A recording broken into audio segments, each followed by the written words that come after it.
And we might get underway so we can get the discussion moving, and people will come and go, as is the nature. But as I said, we'll be recording this so you can access any bits that you missed. If you're going to take a phone call or cook the dinner or whatever people are up to at this time of night, you can access it later.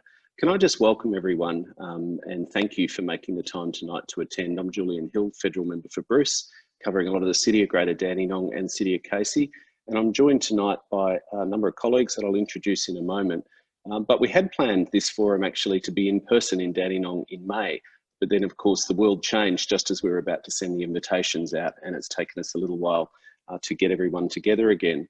But it brings together a discussion, I think, on two of the most important issues facing our nation.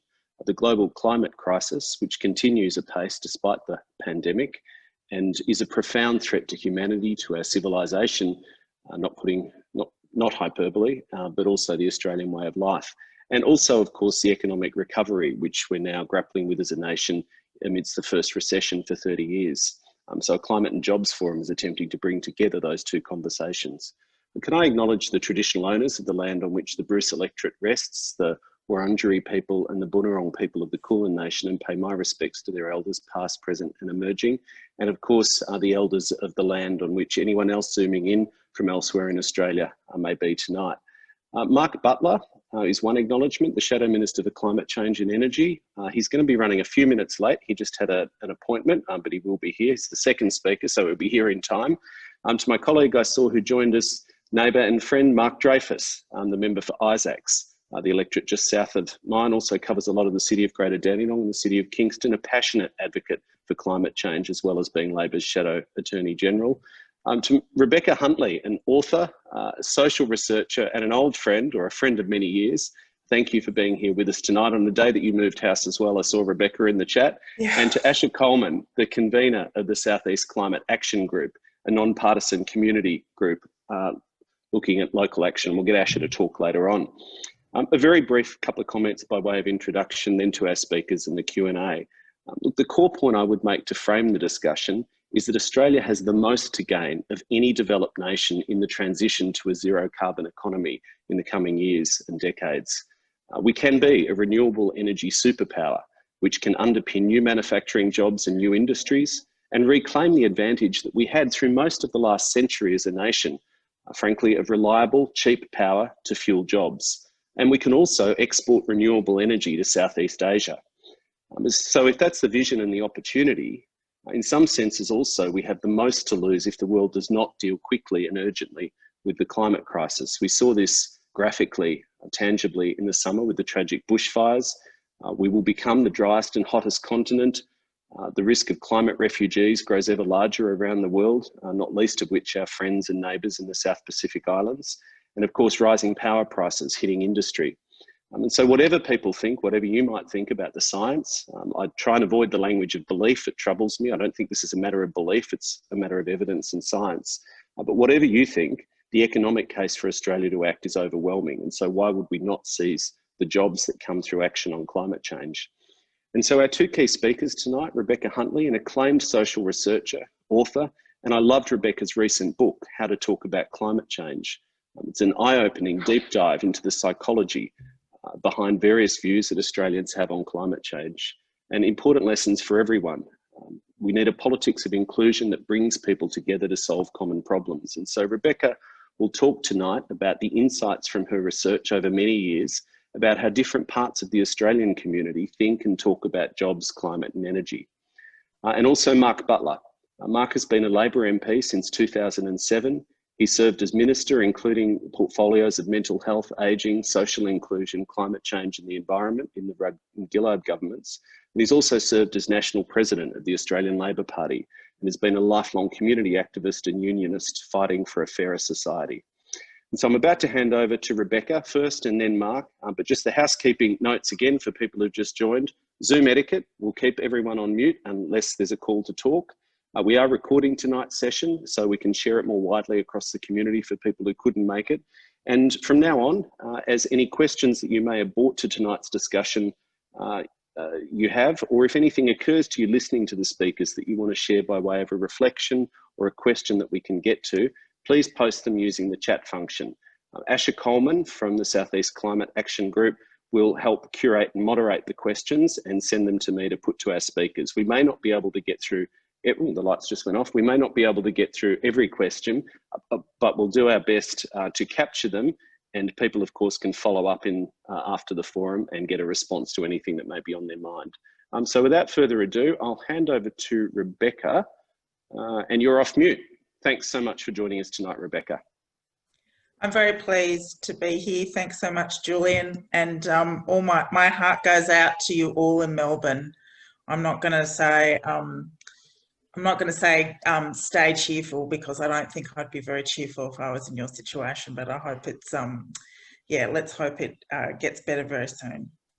I'm really pleased to speak about my research around climate change, really to any forum whatsoever, except perhaps the Craig Kelly's birthday party. That's probably the only gathering I'd ever really draw a line at. I wanted to talk specifically, not so much about the book or the work that I've been doing prior to COVID, but the work that I've been doing since COVID, which has been very much focused on the appetite that certain communities have around climate action during the time of a pandemic and during a time of economic recovery. So that's really been focusing my mind, but I'm happy to talk about some of the key stuff in the book in the question time. So I suppose I'm particularly interested at a time in which obviously governments and people are very much focused not just on the health implications of COVID, but also on economic recovery, about whether this knocks off any kind of interest in climate change off the agenda for the short or long term, or whether we're actually are able to combine those two things, or whether there's an appetite to combine those two things. And most of the time my work is focused entirely on two groups of, two segments of the population across the country, and that's people who are concerned about climate change, are broadly concerned, but don't necessarily vote with climate change as their top 3 issues, but it is a concern for them. And that broadly, kind of breaks down to kind of half people who would vote Labor and half people who would regularly vote Coalition.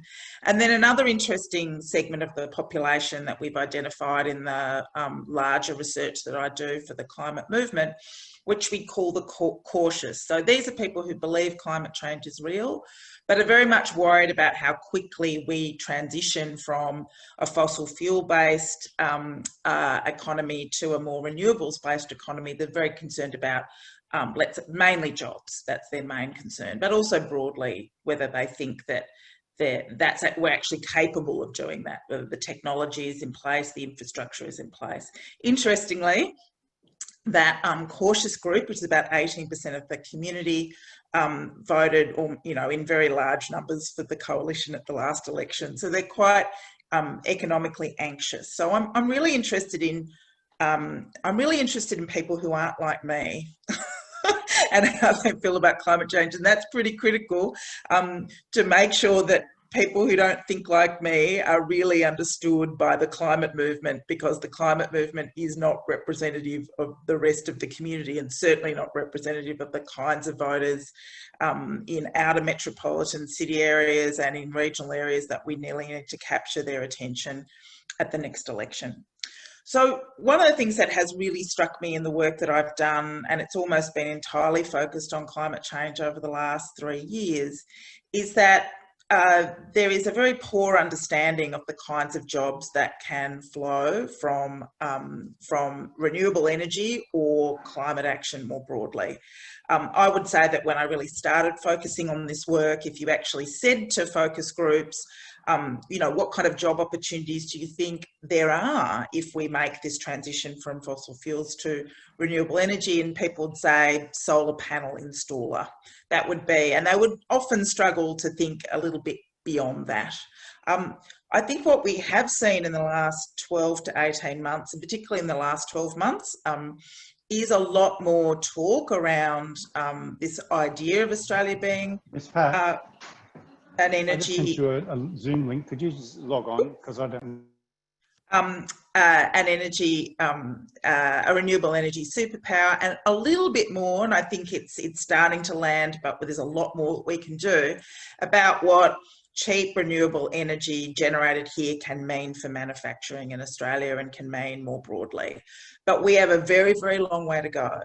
And in a sense, that is not just the failure of the climate movement and the failure of, I say failure with the greatest degree of respect, because it's kind of hard. It's a hard task. It's not an easy task. But perhaps I would say the timidity of people in the renewable energy sector, I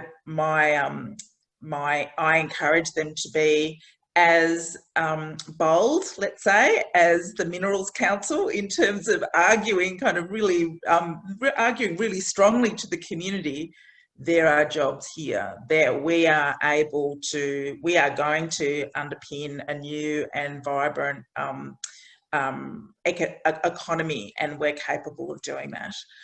So I think that there's a lot more that needs to be done, and certainly in those two groups that I'm really focused on in my work, those people who are concerned and those people that are cautious. When we look at the other issues that really matter to them, that really drive their decisions as voters and their concerns as citizens, the economy, cost of living and job creation are in the top three. And so if we can find a way to match this move to renewable energy and climate action to those other concerns and embed them, then we're really going to do a really good job in trying to encourage them to think that actually we've got much more to gain from climate action than we have to lose. I think that there has to be a lot more case studies. There has to be a lot more tangibility when we start talking about renewable energy, job creation and climate change. The more that we can not just have announcements about, big solar farms and all the rest of it from, Labor governments and elsewhere, and really talk more about the creative ways in which small, medium businesses, larger businesses are using renewable energy and using climate solutions in ways that are both effective and economically, economically effective, and also, generate jobs, then the more tangible that is to people, then the easier it's going to be. So that tangibility is something that I often find people in jobs in groups find really, really hard to kind of get their mind around. So that, like I said, they tend to just kind of stop at solar panel installer, and that's really not enough, because of course we have this very and it's true, we have this kind of idea that the kinds of jobs that can be generated from a new part of the economy, and people see renewable energy as a new part of the economy, aren't necessarily, that they have all the other problems that new jobs have. So they might potentially not be as well paid as more established jobs in the fossil fuel industry. They might be more short-term, more contract. They might not be, so this kind of idea that they're not quite as good, and whether that's true or not is irrelevant. There's just this kind of sense, this kind of feeling around it. And again, that kind of creates some challenges in terms of us making an argument about climate action, renewable energy and jobs. I did quite a lot of work in the last couple of months, and it was even in the first couple of weeks of the second lockdown in Victoria, about the extent to which in different kinds of groups all around Australia, in those cautious and concerned groups, whether there really was an appetite to continue to do, to continue to make this transition, to do it even perhaps at a faster pace during a time of a pandemic. And I was a bit surprised about the extent to which people were open to that notion. I think people underestimate the extent to which Australians, this kind of idea that they can only have one idea at any one time. And I think that if you can present to them, an effective argument around that, and again, make that connection, then people are open to listen to it. They realise that Australia faced a whole range of problems prior to COVID-19 and will face them after COVID-19. If we can continue to address those problems in a way that helps us pull out of this recession that we're headed towards in a faster and more effective way, then people are open to doing that. You know, we're about to, and interestingly, we're about to head into bushfire season again. Some of them have started. I hope very much for a whole range of reasons it isn't quite as devastating as it was last year. But, you know, there were starting to be, in some of the groups that I've done in the last couple of weeks, that sense of dread about the idea of a bushfire season and a lockdown and a pandemic at the same time.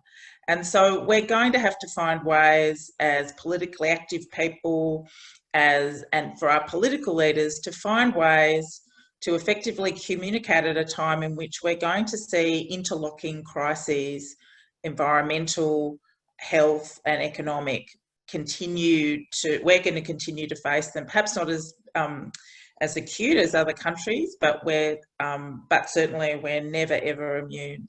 And how we do that is an extraordinary challenge, like how you manage that over time, and particularly try and find a way to ensure that we tap into the best of our collective emotions rather than the worst of our collective emotions is an enormous challenge, which I don't have an answer to if anybody was going to ask me that question in the Zoom. I don't have an answer to everything. So I think that's it. I think I've chewed up my 10 minutes there, or 15 minutes, Julian. So I'll put myself on mute and now I'll listen to the always interesting Mark Butler.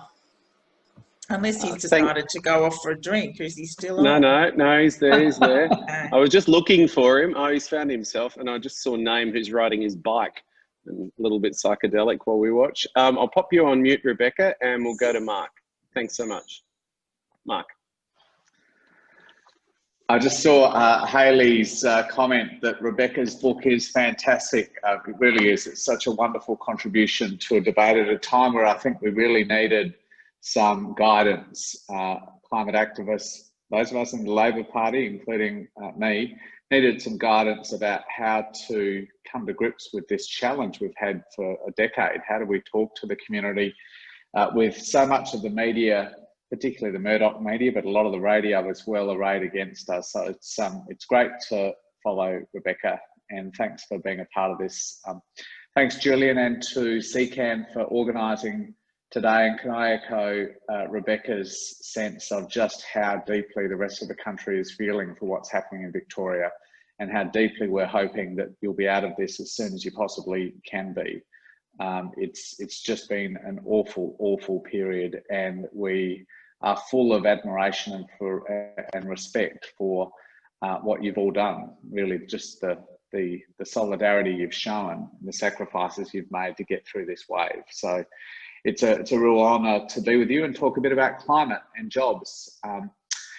I might just add a couple of political bits to Rebecca's great sort of array of some of these issues. This was something that I think we were thinking about very deeply before the COVID recession, but I think has really started to excite a lot of people as they think about a pathway out of this very, very deep economic hole that the world finds itself in. You probably know as well as I do that if you look around the rest of the world, most countries, as they're charting an economic pathway out of the recession, are charting one that's very much paved with clean energy. Some countries are putting jaw-dropping amounts of investment into clean energy rollouts. Germany, Japan, the UK, a number of other countries as well, are investing really, really heavily in the sort of job creation involved in these big nation building projects, but also recognising that as awful as this year has been, the economic recovery challenge is an opportunity to fast track and accelerate the shift to a clean energy economy. Here in Australia, every business group, the Business Council, which has not always been a particularly constructive contributor to the climate change debate in Australia, but ARG and a range of others as well, have said very openly, called on the government, written to the Prime Minister and said that our economic recovery strategy must be aligned with the other challenge of getting to net zero emissions by the middle of the century. It's obviously fallen on deaf ears with this government, but I think it's really interesting and frankly quite encouraging the degree to which the business community coming out of this recession compared to the GFC has said the pathway out should be a clean energy pathway. It's an incredibly interesting time. There are some truly momentous events happening over the next several months around the world that will really determine the degree to which we start to accelerate this shift in the global economy to clean energy and what that means for jobs around the world, but the race for jobs here in Australia.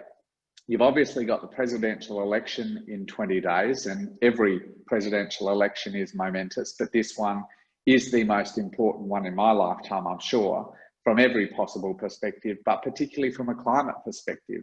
I mean, Biden will re-engage the United States with the rest of the world, but he also takes a more ambitious climate change policy than any Democrat candidate has ever taken before.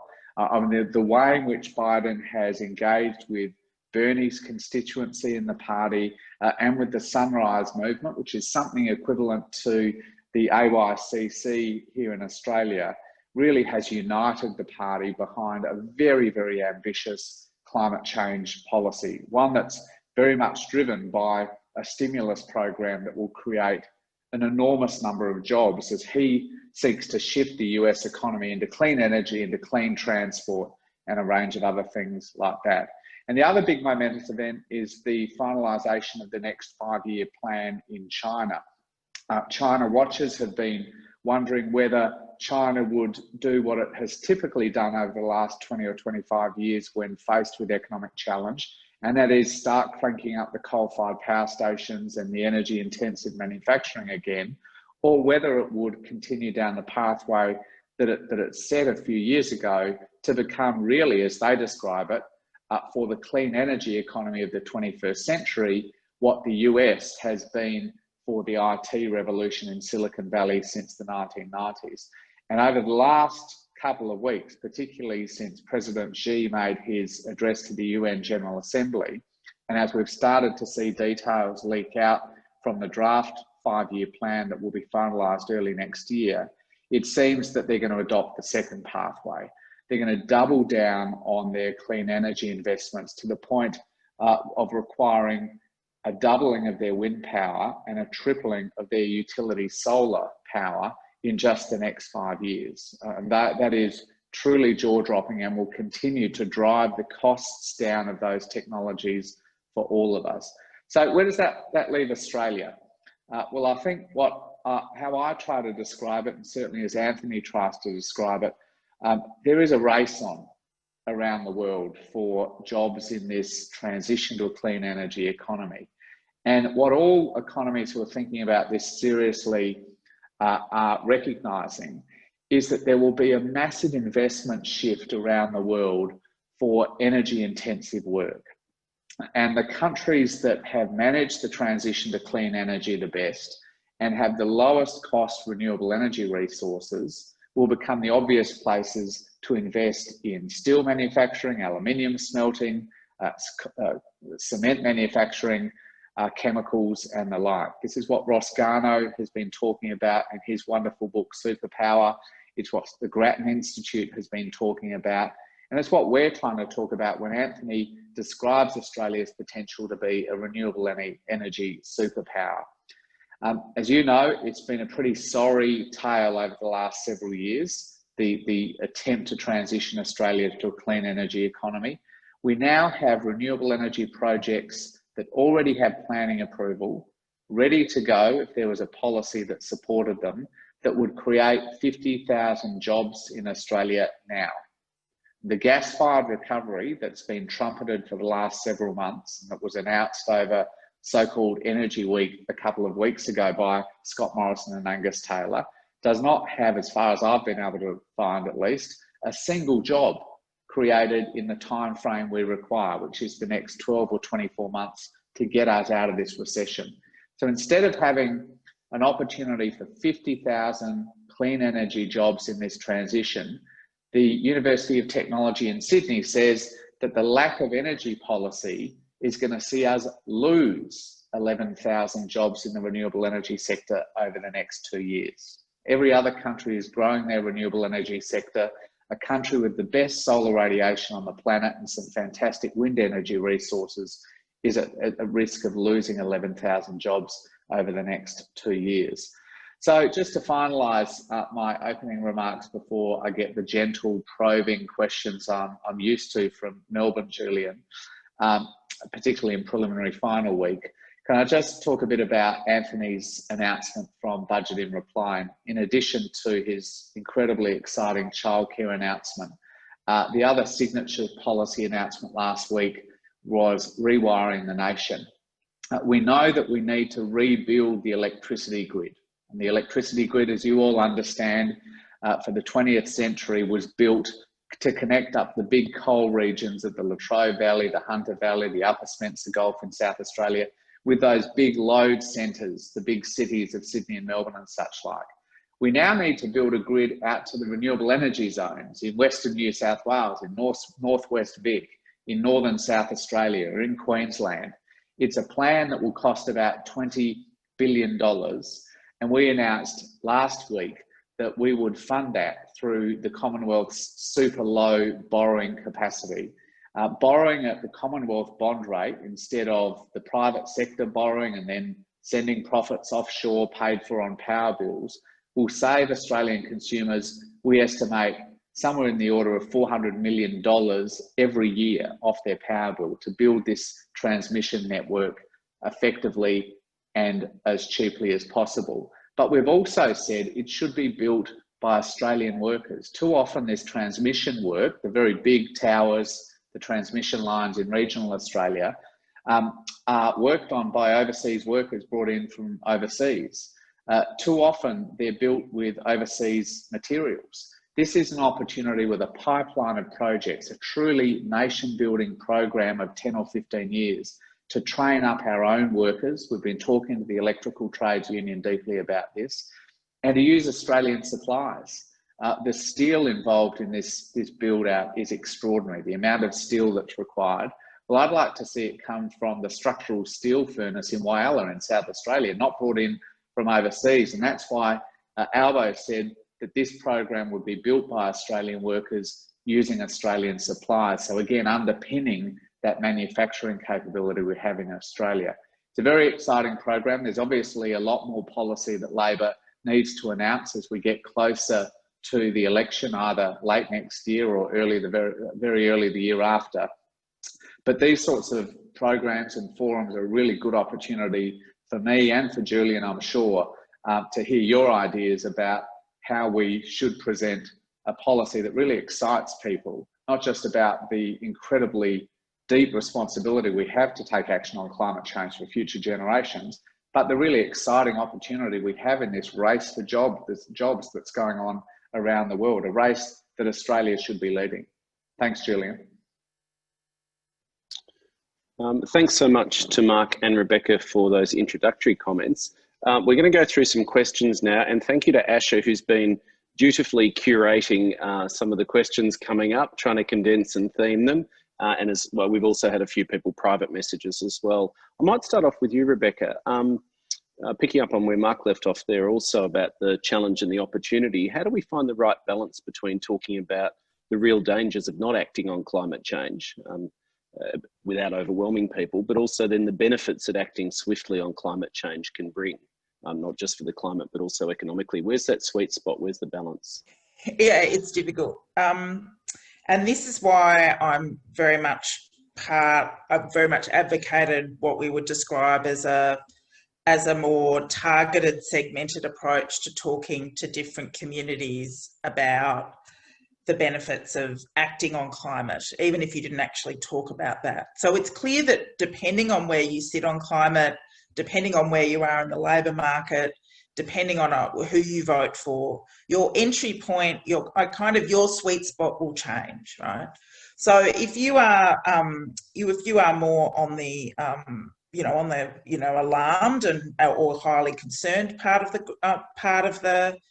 the community, then you can actually go a bit harder and talk a bit more about climate change, talk a bit more about the threat, without actually disengaging people. But with other groups, it's a lot harder. But that doesn't mean, and I'm never an advocate for saying that, you know, our position on climate change and our position on renewable energy should be kind of a, you know, a Pollyanna-ish one, which is like, oh, let's all put solar panels on, it'll be fine. Because I don't think that works either. I think part of it is working about, you know, what is it that's really going to engage and convince people? And then in the process of actually getting them engaged, how can you talk to them about climate change later on down the track? And some of this comes from a very, you know, some tensions in terms of what it actually takes to get people to behave differently. You don't always necessarily have to completely change people's minds to get them to do something, to get them to see the value of something. And then sometimes they can actually retrofit their views about something based on their behaviour. We've seen that, for example, across Australia when it comes to things like water restrictions. You actually impose water restrictions and you find that over time the behaviour of saving water makes people more aware and more concerned about water. So you don't have to necessarily, you know, convince everybody of the genuine threat of climate change to get them to adopt and get them enthusiastic about the solutions. And through engaging with them with the solutions, you can actually find a way to talk to them about those other things down the track. If there was a really easy way to communicate with people about this and get them to act, smarter people than me would have nailed it a long time ago. So I'm very much about trying to work out at almost a very kind of micro level what is the best what is the best messenger, balance of gain and loss, that balance of fear and opportunity that you employ with different groups of people on different issues at any particular time. Thank you, Rebecca. You're one of the smartest people I know, so that's both inspiring and also quite scary, but thank you. A question to Mark. One of the dilemmas that we always face with talking about climate change and also the jobs issue is getting the balance between the global and the local. And so much of the big scary stuff, we saw again the United Nations warnings this week, people I know just start to tune out of because there's so much of it.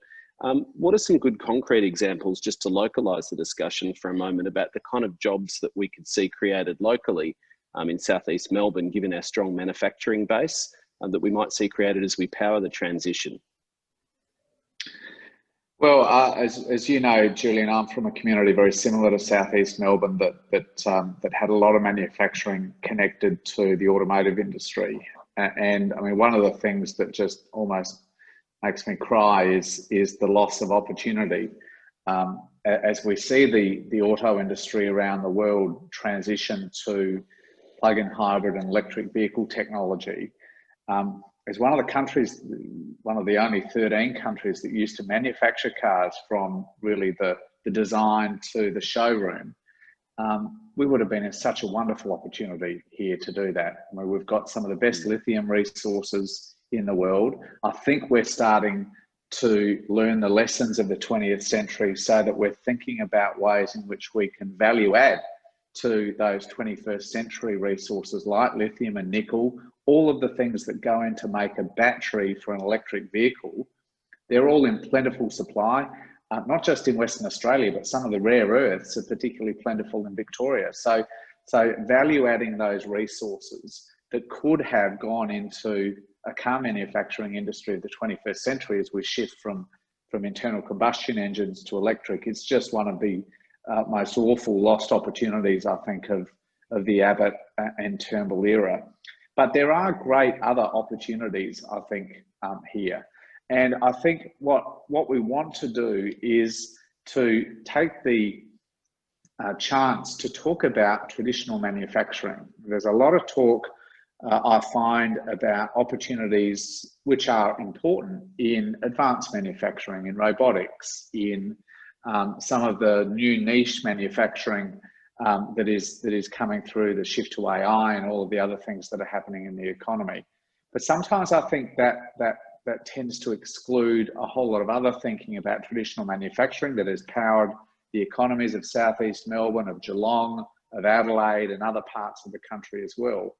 And what Ross Garnaut's work and the Grattan Institute's work has shown is that we will have the lowest cost energy of any of our competitor nations once the transition to clean energy has worked its way through the system. We have, because of those fantastic solar and wind resources we will have lower cost electricity than China, than India, than the EU and than North America. We will become the obvious place to invest in, again, in energy intensive manufacturing, not just supporting our base of steel and aluminium and those core manufactured products that have so many other little manufacturing workplaces feeding into them, but expanding it, absolutely expanding it. And that's where this really exciting debate is going right now, between two strands of thought. One is we should use our plentiful renewable energy resources to produce hydrogen, then liquefy and send the hydrogen overseas, and Japan and China and Germany and the rest will use that hydrogen to make manufactured products, or to do what Ross Garnaut says we should do and Grattan says we should do, is keep the hydrogen here. We've got iron ore here more than anyone else, any other country. We have more bauxite than any other country. We've got all these other fantastic resources. If we have the cheapest hydrogen and the cheapest renewable energy in the world, why not put Australia on the pathway to becoming a manufacturing powerhouse again? I mean, manufacturing is down to 6% of our GDP. It's never been lower since World War II. And we've just run down our manufacturing capability to the point where I think, particularly in the COVID era, as people see our supply lines start to become interrupted, is really got to the point of a crisis. So I'm very excited about this, but it depends upon us getting the energy transition right and not having this culture war in Canberra about what really industry, investors, lenders, the rest of the world thinks is now an irreversible change.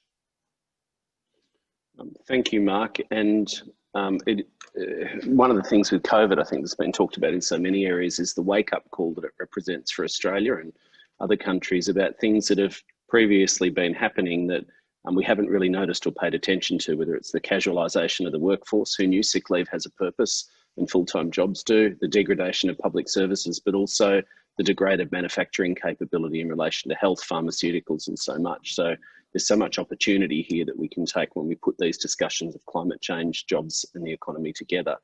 I'll just throw a question to Rebecca, which picks up on Mark's comment there around the culture wars. And in so many cases, it's peculiar, you might think, but business and industry seem to be leading this debate. When you look at 7 lost years of this government, still no stable energy policy. I think they've had 22 energy policies and goodness knows how many energy ministers. But it's something that strikes many of us watching this. There's been a dysfunction, a failure of politics.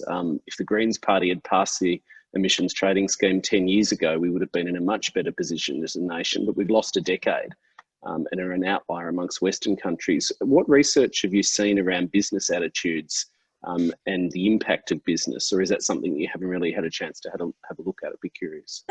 Look, I have, and I suppose, you know, obviously because part of my job is going around and talking to a whole lot of businesses and people connected to businesses on this. And as much as we chastise politicians for their lack of vision and leadership on this, I would also point the finger at the business community outside the fossil fuel industry for being, I think, a bit timid about this as well. And I think, look, and I say this because I've done lots of off-the-record interviews around the issues about the future and leadership with business leaders.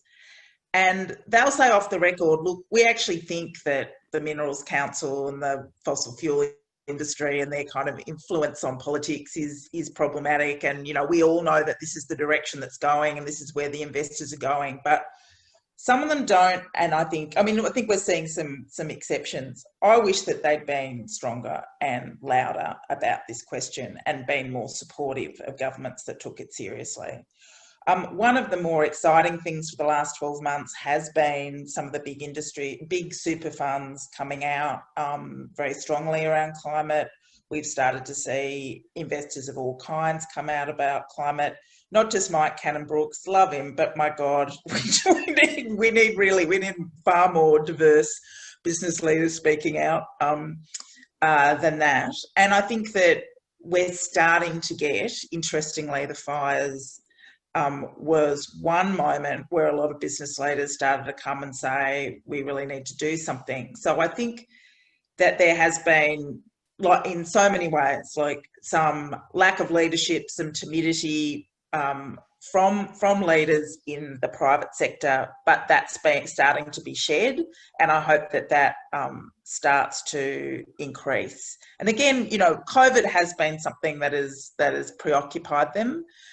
Some of them more than others, but others prepared to continue to make some pretty strong statements and pretty strong decisions, even in a time of a pandemic, whether that be in the insurance industry, in finance, in investment, and they need to be encouraged and applauded for that. Thank you. And a question to Mark. I'm just going to try and précis a whole bunch of comments and questions that popped up in your introductory remarks when you were talking about rewiring the nation. I think that boiled down, if I've got it right, Asher and I were trying to simplify it. Who owns the grid? Is this going to be a privately owned grid? Is it going to be a publicly owned grid? What are the sort of ownership arrangements? Because I think there's quite rightly a deep scepticism around privatisation, given what we've seen in many state and territory governments, but also discussions around the NBN and so on, and some of the history of telecommunications in this country. And what might be the role in the Rewiring the Nation or Labor's policy approach around community energy solutions and community cooperatives? Both great questions. Thanks, Julian. First of all, as you pointed out, Victoria and South Australia are the two jurisdictions where there was wholesale privatisation of our entire electricity systems in the 1990s. So there are licences that two overseas companies, separate companies, have to run the transmission networks in our two states. They are licences that give them a legal right to run them. There are licences in New South Wales, which is also a privately owned company, but well, partly privately owned, but by Australian super funds, I think. And then publicly owned networks in Queensland and Tasmania, where the people have successfully fought many, many battles against the privatisation of their electricity systems in those states. So what we're doing is we won't be building the network. We're not going to build it. We're not going to operate it. That's not our thing. But what we will do is finance it, and we will finance the building of these networks on conditions. And I talked particularly about the two key conditions, which are that it be built with Australian workers and Australian suppliers. And it also that it be built according to the plan, the network plan that has been built up by AEMO, the energy market operator that has been led by Audrey Zibelman. So there are conditions, but it will continue to be owned and operated pursuant to licences that state governments in Victoria and South Australia's case pulled out back in the 1990s, I think. We can't interfere with that unless we were to nationalise them at massive, massive expense. But what we can do is put conditions in place to ensure that the network is built, as I said, maximising local industry participation here and minimising the cost to consumers. Community energy is probably the missing piece of the jigsaw puzzle here in Australia. You think about energy at three levels. At household level, we are the Don Bradman of the world in rooftop solar penetration. We have more households in Australia with rooftop panels than the United States does, for example, a country of 330 million. Our percentage penetration is sort of up near the ceiling. You know, in a state like mine in South Australia, 35% of detached houses have rooftop panels, similar in Queensland. I mean, the United States, most places are 2-3%. So we're fantastic at the household level. We're pretty good at the large scale, massive solar farms, massive wind farms, although investment has been dropping off under this government. But where we have very little capacity is community energy. So small projects are driven by community groups that take advantage of the particular circumstances of that group. You've got some really good legacy there in Victoria. The Moreland Energy Foundation is, I think, one of the great thinkers in this space in Australia. And, you know, Hepburn Wind Farm was probably the first community-owned renewable energy asset in the country. So a really good legacy in Victoria. But for both of the last two elections, we've taken substantial community energy policies, like very big investments that would be grants essentially to community hubs, a mix of hubs in cities, but also in regional communities to try and get that mix. It would follow really the model we set up to roll out Headspace, the Youth Mental Health Coalition. We started with a manageable number of hubs in different parts of the country. So we'd learn what worked and what didn't work, and then we'd scale that up. That's sort of our thinking with community energy. But, you know, we've lost the last two elections, and whenever we lose an election, we lose these enormous opportunities to make a great change in a space that's really, really missing, a space that really nothing's happening in unless communities are just able to leverage up some fundraising and so on for themselves. So I'd love to be in a position for us to scale this up. Acting locally, it's great on your household, but if you can come together with a community energy group, the sort of the social capital that involves, as well as the transition and the cheaper energy for the local community, is a really exciting thing that I think Australia should be doing more of. Thanks, Mark. I want to put a question now to both Mark and Rebecca. I might ask Mark to go first. It's a bit of a strange question, but I'm weaving together a couple of emails I got from people beforehand, but also something that I think many of us in different ways would have reflected upon, particularly over summer with the bushfires in Australia. And that's the issue of emotions and mental health as well. When we think about climate change, particularly I got from Rebecca's book, which is a wonderful book, we'll plug the book again, but many people who are exposed on a daily or regular basis to the science can fall into clinical depression and despair. That's a genuine issue for climate activists and experts, but also for primary school children and high school children. These mental health impacts of thinking about a future world that becomes unlivable in so many ways and seriously degraded. But also I think for most Australians, the experience of having bushfire smoke cloud our cities and see the sky turn red for those tragic weeks over summer really brought home the impacts to us and had impacts on mental health. When you overlay that, of course, with the COVID situation and that which we're grappling with in Melbourne, these become quite serious issues in terms of a different way of thinking also about the health impacts. So there's a question to Mark there, but also then the follow-up to Rebecca. One of the things which is striking about your book is how it's organised. Once you get the introductory bits out the way, each chapter talks about a different emotion, a different human emotion, and the positive role and the negative or less useful role that emotion can have in talking about climate change to different groups: fear, despair, worry, anxiety, also hope and optimism. But the takeout, of course, is love, that love is the most powerful of all of those emotions: a love for humanity, a love for our planet, and a love for our local environment. So I might just ask you, Mark, first to touch on those mental health impacts. You were a Minister for Mental Health, and then Rebecca just to talk a little bit about those emotions. Thanks, Julian. I mean, I was the Minister for Mental Health as we were dealing with the recovery effort after the Black Saturday bushfires in Victoria, obviously, and I think we learned an enormous amount about what governments need to do to deploy mental health supports for big sections of community that have been impacted by these natural disasters. It was soon followed by some very significant flood and cyclone events up in Queensland.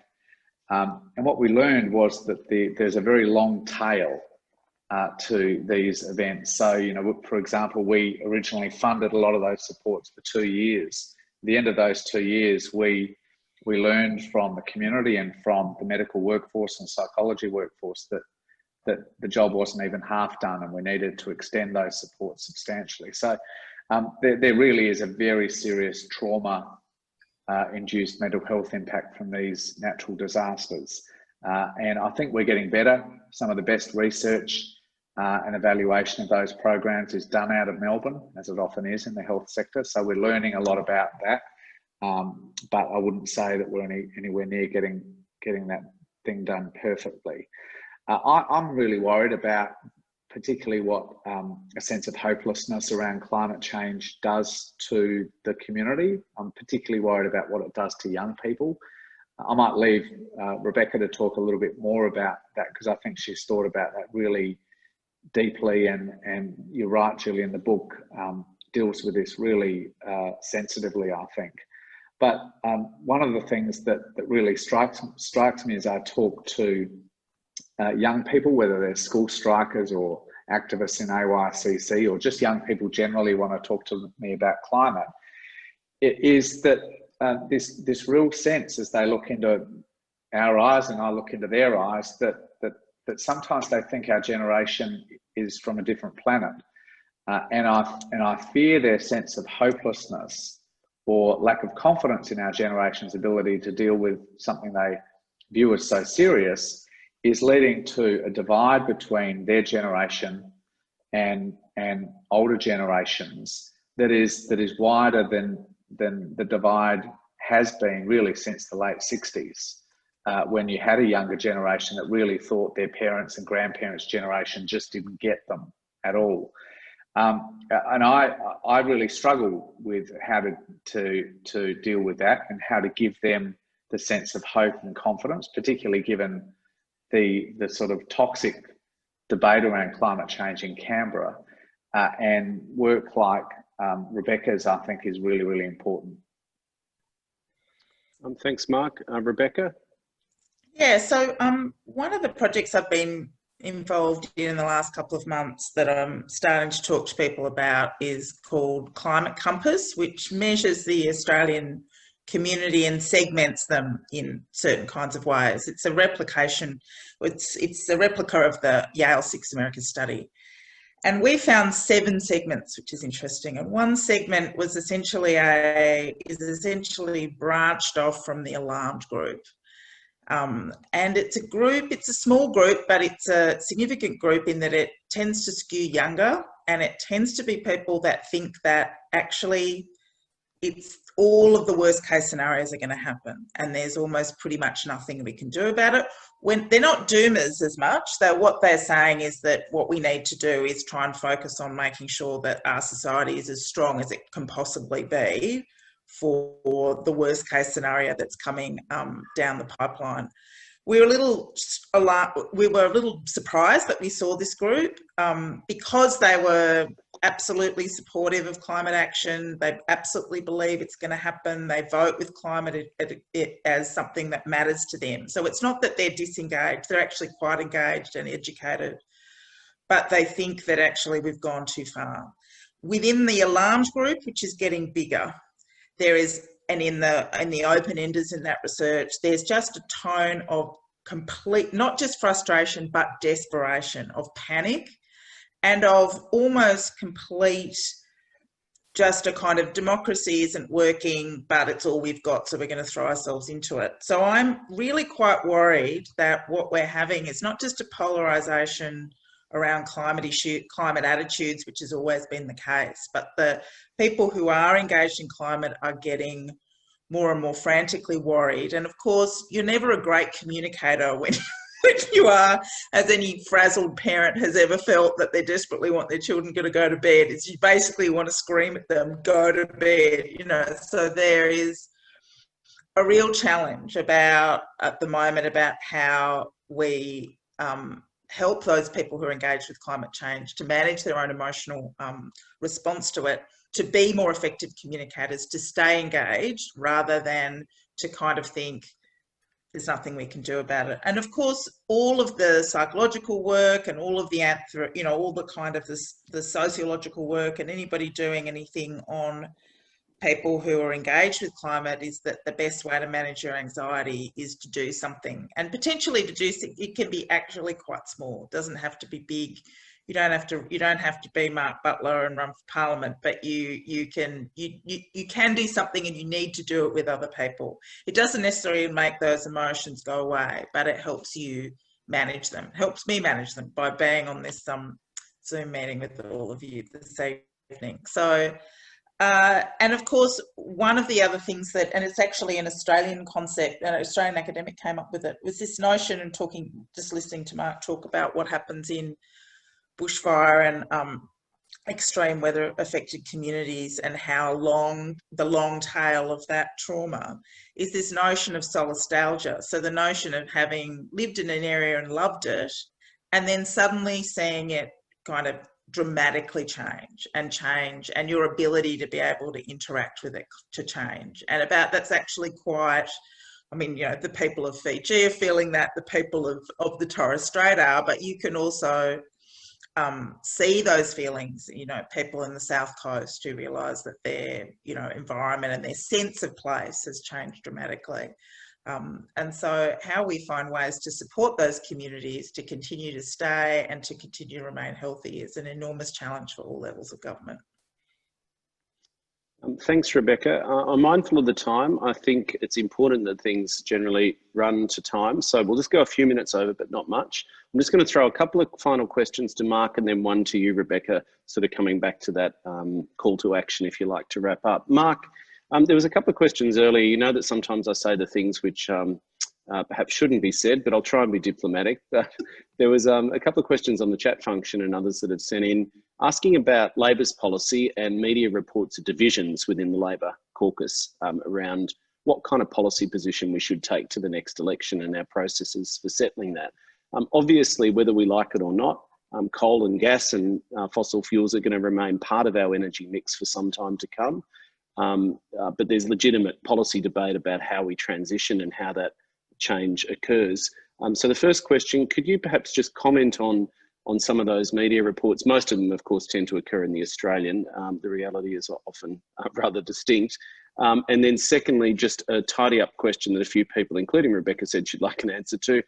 Do we know how much of the world leading solar installations in Australia, household solar in particular, is due to state Labor governments versus Commonwealth action, policy action? I'll deal with that first so I don't forget it. Thanks, Julian. I think it's hard to tell because most solar installations involve a bit of state government support and a bit of Commonwealth government support. So when Penny Wong legislated the renewable energy target in 2009, I think it was, which was a policy that Albo designed when he was the shadow climate change minister under Kim Beazley in 2006. There was a subsidy created for rooftop solar, and that's been very important. It's been worth a few $1,000s for a system generally. That's been very important, but at the same time, some state governments had feed-in tariffs that would pay you quite a substantial amount of money for selling surplus energy from your solar panels back into the grid. So it was a bit of a mix, really. It's hard to tell what worked. I mean, what worked more than the other. What is clear though is that we got the balance right. It really was extraordinarily successful. To the point, as I said, more than 2 million households now have rooftop solar. When I got elected in 2007, there were 7,400 households that had rooftop solar. I mean, that is just a revolution to go from 7,000 to 2 million in the space of about 13 years. And it's still growing at a huge, huge rate. So that's the answer to that question. As to the first one, it's a little trickier to answer. I think Albo said on Q&A last night that we shouldn't be shy of debate in a party that wants to be a party of a reformist government. I don't think we should be shy of debate. There is obviously a point at which debate becomes division, but debate in and of itself does not indicate division. And Anthony, I think, made absolutely the right call that when we lost our third election in a row last year, it was time to have a root and branch look at all of our policies, a very thorough review of all of our policies. That doesn't mean reviewing our principles. So although we're reviewing our health policy, doesn't mean we're reviewing our commitment to Medicare. And it doesn't mean we're reviewing our commitment to climate change action per se. But it does mean that there is going to be a review about some of the policies that we took to the last election that I largely drew up with the help of lots of party members and so on, around electric vehicles, around energy transition and things like that. So I'm not shy of that division. I don't mind a robust debate. I think generally it leads to a better outcome, provided it's good creative tension rather than just tension. And, you know, I think although it's often portrayed in the media as sort of some big split and some big division, by and large, I think this is a debate that's being conducted in good faith and with goodwill. Now, there are different views about how fast the transition should happen. You would expect that from a broad church party like Labor and the Liberal Party for that matter. There are very different views within their party about this as well. So, you know, I don't think it's I mean, I wish more of it wasn't in the newspaper, but the vigorous debate itself, I think, is entirely appropriate. This is an incredibly important area of policy for Labor. It's been highly contested. It's important for the nation. We've got to get it as right as we possibly can, that's small r right, as correct as we possibly can. And I think the chances of us getting the best policy is maximised by good, vigorous debate.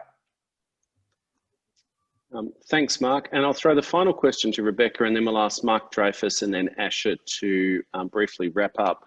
There was a great question came in earlier. I think I saw the word discourse bubble. And one of the difficulties we face is that these kind of discussions, including tonight, are often conducted within a relatively sort of contained sphere or ecosystem of people who already have drunk the Kool-Aid, people who already accept the science.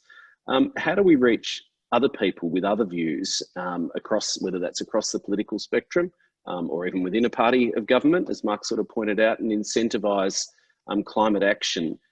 How do we talk about climate change? You know, this is the Dorothy Dixer where you can say, read my book. That'd be a good answer too. And what's one thing that, you know, you'd encourage people leaving tonight, and particularly the superb activists across the political spectrum from Southeast Climate Action Network? Yeah, so I just very briefly want to mention something. I went to talk about my book to the New South Wales Labor caucus a couple of weeks ago, and the lovely member for Cessnock sat in the front with a big grin on his face, and he was a lovely man. He called me, he said, look, if a crazy hippie like you came to my electorate and sat in the pub, what would you say for 20 minutes to the people of my electorate to convince them about climate change? And I said to him, well, I wouldn't go to the pub and talk to them about climate change. I wouldn't even start the conversation there. I said, I'd be genuinely interested about what the people in your electorate, where they would like their community to be in 10 years' time. What would their community look like? Where would the jobs come from? Right? Who would be looking after the older people, younger people? What would cost of living issues be like? What would their physical environment be like? What are their hopes for their community? That is the starting point. That is the beginning point of that conversation. And at that stage, you can start to talk about the role that renewable energy and climate action might play in that vision that that community has. I wouldn't dream of going to that community and lecturing them about climate change. And he was taken aback. Like, he thought that I had the kind of, you know, the Al Gore PowerPoint that I was going to, you know, present to the people of Cessnock, and I wouldn't. So I think that one of the things that, you know, while we absolutely need federal governments to provide leadership and structure, and while state governments of different kinds are providing leadership around climate change, it's actually these local community conversations about who we are, what we value, where we're going, that is the beginning point for a conversation about renewable energy and climate. Because I guarantee you, it doesn't matter what community you come from, and I'm doing a lot of consulting across the whole of Australia with lots of different local government groups, where renewable energy and climate action can't play a role in that vision that that community has for a better future, whether it's around green spaces, healthier spaces, cheaper energy, you know, the opportunity to have, you know, great industries, small and medium businesses do well, more jobs, regardless of what that is. So that's what I'd say. Start with what the community wants. Start with what people value. Start with what people want to retain and where they want to go. That's the beginning conversation, not the ICPP report or the As Much As I Admire Al Gore presentation with all of the scientific charts. Thank you. And that was certainly one of the biggest takeouts for me from the book, apart from It Starts and Ends with Love, is the importance, and it was surprising perhaps to people like ourselves who spend our time thinking about big national issues and reading lots of nerdy reports, that the most effective stuff actually happens within the family unit. Young grandchildren talking to grandparents, that was the most effective way to change an older conservative person's mind, better than anything we could do.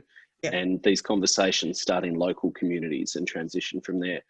So with that as a lovely end point, can I thank you and thank Mark, but I'm going to throw to my colleague Mark Dreyfus to make a couple of wrap-up remarks, and then to Asha Coleman to give our call to action for the local activists. Have we got Mark Dreyfus? Yes, I'm here. Thanks very much, Julian. Can I add my thanks to Rebecca Huntley, who I don't think of as a crazy hippie. Rebecca. I am so far from a crazy hippie. I did tell him, like, crazy hippies don't wear high heels, and I always wear high heels. And so thank you for coming and talking to the very large number of people who are on this Zoom call. Thanks very much, Mark Butler, for coming and sharing your insights. Like Julian, I'm going to put in a plug for Rebecca's book too, which is a great read, and it deals with something that's exercised my mind since I joined the federal parliament in 2007. I've campaigned on a platform, a Labor platform of strong action on climate at 5 elections. And I like to remind some colleagues about this, that in 2007, the first election I was elected at, it was one of the most important things we campaigned on. And of course, Labor won in 2007. We're coming up to a really important year in climate. And I'm offering this to you as a group of people that are really committed to seeing action take place. I agree with what Rebecca's had to say. This would not be the starting point. You would not be talking to people in your local community who are not convinced about the need for action, about what's coming next year at the Glasgow conference of the United Nations Framework Convention on Climate Change. But I expect next year to be a much more active year for debate about climate issues. I'm hoping that Joe Biden becomes the President of the United States, because that will mark a significant change in the global discussion about climate. And I'm hoping that the Glasgow conference, which is the first global stocktake since Paris, is going to act as a kind of catalyst for discussion across the world, giving comfort to the alarmed group, as Rebecca described them, that we are going to start seeing more action. We are going to start seeing more national commitments. But locally, and we've had a lot of this tonight from Mark Butler and from Rebecca, we've got a tremendous future here in Australia. And for me, that's going to be the thing that I will be talking to the unconvinced about. I'm going to talk to them about modernising our electricity grid, something that Anthony Albanese announced in his budget reply speech. I'm going to be talking to them about the kinds of things that Ross Garnaut writes about in his book Superpower, about the tremendous economic future Australia has as I think this is a magic phrase, a renewable energy superpower. And I'm going to leave you on that positive note. I think there is a lot to be positive about. We can't just talk desperately about the need for climate action. We've got to talk about an economic future for our country, an economic future in which there's a role for everybody and every community to play a part. And happily for Australia, potentially, it's a really good future, a prosperous future that comes to us through massive increases in renewable energy. So on that note, which I hope is a positive one, good on all of you for joining this Zoom. And thank you very much, Julian, for organising it. Thank you. Thanks very much, Mark. And I'll throw to Asha to take us out. Thank you. Sure thing. So I guess I wanted to talk really briefly about why CCAN was founded and what we do. And I think what it really comes down to is that there's this perception that people in the suburbs just don't care about climate change. And that people like us who will come to a Zoom meeting on climate at 6:30 on a Tuesday evening, we feel kind of like little islands surrounded by people who don't care. But that's not actually true. When we look at the statistics, like Greater Dandenong did a great survey last year, they found that 90% of the community were worried about climate change and that they wanted to see more action the federal government was willing to do, more action than the council was doing at the time, although they've moved a long way since then, so great work to them. But even though we have these stats that say that 90% of residents want to see more action on climate change, it doesn't feel that way. And the reason it doesn't feel that way is because we don't talk about it with people who aren't in our bubble already. So for my call to action tonight, I'm going to go with something really simple. I want you to all come out of this and talk to someone about climate change. Not someone that you already do. Find someone who you care about, who you've never talked about climate change with before, and I want you to have a conversation with them on that. Talk about what matters to them, what they care about, and connect that with climate in hopefully a positive way if we can. And I think hopefully you'll find that that's an easier conversation than you would think. We tend to get a little worried that it's going to be awkward, that it's going to be challenging, that we'll be seen as like lefty hippie, right? But it's an issue that is of concern to the vast majority of Australians.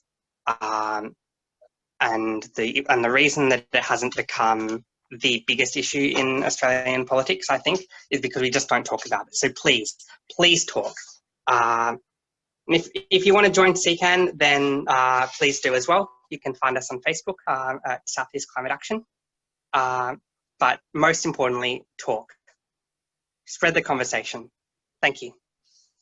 Thanks so much, Asha. Thank you again to Rebecca, to Mark, and to everyone from Southeast Climate Action for your activism and inclusivity. I know you include people, whatever their political views, who care about climate change. And Rebecca, the social researcher, couldn't help herself. She did ask for a report back on how those conversations went. Yeah, I really would. And she genuinely loves hearing from other human beings about what they think and do. Yeah, and if there's any further questions, obviously join CCAN, but if you've got any other policy questions as follow-up, feel free to flick us an email. Mark and I will make sure you do get a response. Thanks very much, everyone, and have a great evening. Thanks for your attendance. Thank you.